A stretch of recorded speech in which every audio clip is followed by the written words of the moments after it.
My brothers and sisters in Christ, today the Church celebrates the feast of the Transfiguration of the Lord, commemorating the peek at the divinity of Jesus that Peter, James, and John received up on the mountain, traditionally held to be Mount Tabor.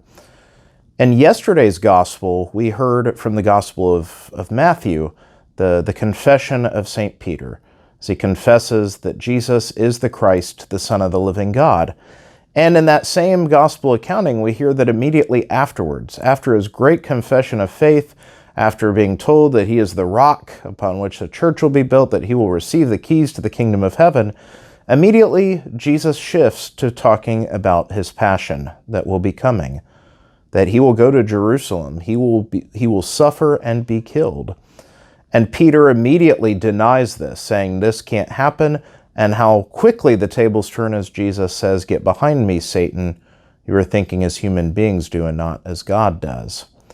This is a reminder that it's not just enough to follow God, but that we must take on ourselves the mind, the heart of God. I spoke about this in yesterday's reflection video.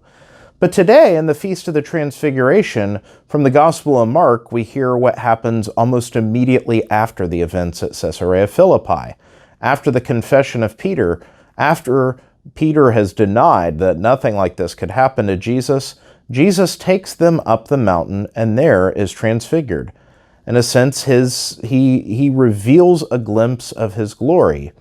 And they are, bowed down, blown away, terrified. They hear the voice of God. "This is my son, listen to him." All of this sets up what is to come next, which is the road to the cross, the road to Jerusalem. Peter now, it's no longer just about showing that he is the Christ, the Son of God, but showing what is the mission of the Messiah, and therefore what is the mission of a disciple of Jesus. The Father's voice says, "Listen to him." He confirms, "This is my beloved Son, and now you have seen a glimpse of who he is in the fullness of his divinity." Now that divinity is muted again as the glory around Jesus fades and they go down the mountain, but listen to him. From this point forward, Jesus will be talking nonstop about the cross. And this glimpse of the divinity is given to them as a gift by the Lord. Pope Leo the Great famously talked in his sermons about how this was a gift to, in a sense, steel their hearts against the scandal of the cross.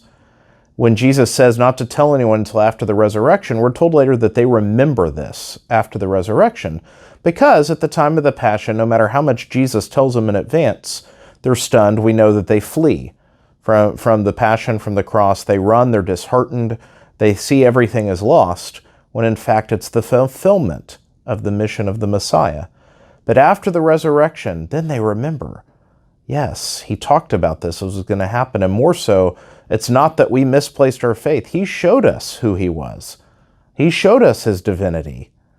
And so they took heart from this to put into context what had happened, that all of this was necessary to fulfill the plan of salvation. My brothers and sisters, in our own lives, we are promised that suffering will come our way. Being a disciple of the Lord does not exempt us from the suffering of this life. In fact, the path of the cross promises that there will be suffering, that we have to take up our cross daily and carry it.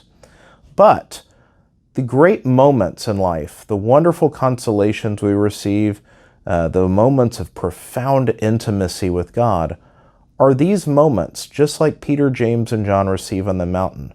They're moments to remind us of the closeness of God and that God holds all things in the palm of his hand, so that we remember at the moment that those sufferings come that it's not all for naught.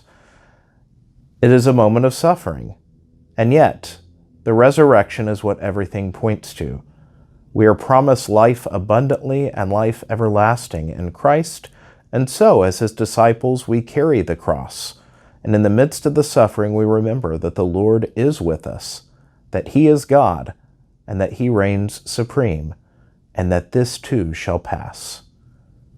May we carry our crosses faithfully and even joyfully, praising God that he is Lord of heaven and earth, and that he has come for us. May God bless you all.